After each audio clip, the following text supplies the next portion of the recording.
So here we are, this is ZombiU at E3. It's a live demo on Game Trailers, and I'm Gabrielle Schrager, senior story designer on the game and lead writer. And we're going to walk you through One Bite Will Kill You. Yes, this is a hardcore game, fellas. We are back to the original survivor horror FPS genre. And we make full advantage of the new Wii U gamepad, for which this game has been exclusively designed from the ground up.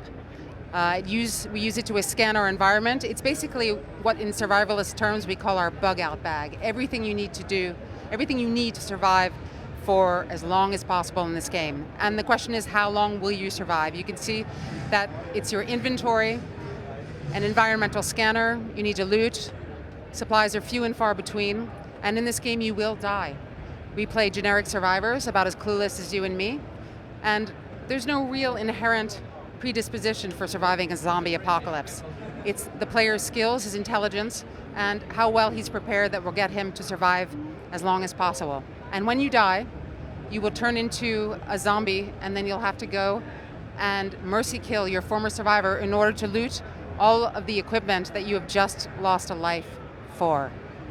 You also build up different weapon skills, use the crossbow, there are ranged weapons, and you start off being really prey, extremely dominated, and then little by little as you move through the game, you become more domineering and more predatorial as you improve your skills. But if you die, if you played with one of your characters for up to 3 hours, they may build up all kinds of skills and you'll lose those skills.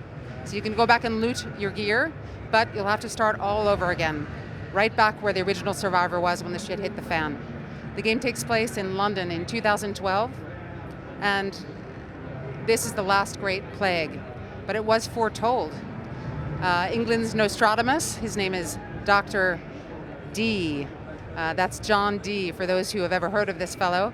And he was actually the wizard of the first Queen Elizabeth. And this guy also happened to be a cryptographer, an incredibly interesting historical figure, and he has prophesied the end of the world in 2012 in London. And that's what this survivor is experiencing right now. You can see on the screen the name of one of your friends that you can kill once he's been turned into a zombie, and then you can loot his gear as well. And that's just one of our online features. You gotta move slow. We're back to the traditional survival horror genre for those that love that. And now Florent is going to escape to the nursery. The first part of Buckingham Palace was more of a demo, and this is where you're really going to test your skills and your will to survive. And in this game, the subtitles that you can see on screen that you're not hearing, you hear the mysterious voice of the Prepper. The Prepper is a hardcore survivalist, and he is a true believer in the prophecy of John Dee, which is known as the Black Prophecy.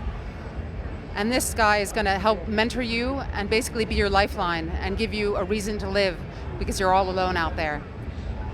Florent is moving through the nursery, and in this particular mission, he's looking for antibiotics for another character in this game that has sent you to fetch those in order to trade fuel.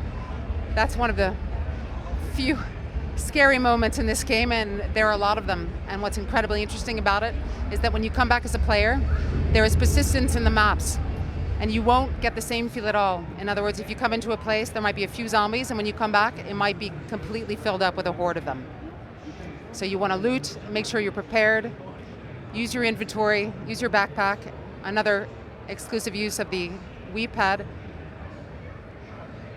And again, it's real time, so you're in danger at all times. You got to keep your eye on both screens, which makes for twice the fear. So what happens in this game is that while your friends are playing, and this is going on right now at E3, we've got a couple of pods, and when the players that you're playing next to you die and are infected, they come back as zombies and they can kill you. They come to devour you in your own game. So it'll be a lot of fun to play this game with friends and have them invade your game.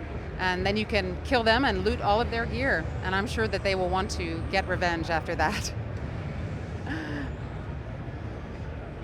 So that's another example of the way in the game we move from using the Wii U pad when you're in third person, and then the rest of the game is in first person shooter point of view. We're approaching the end of the the mission. Florent is going to find the antibiotics in the nursery and now try to get out.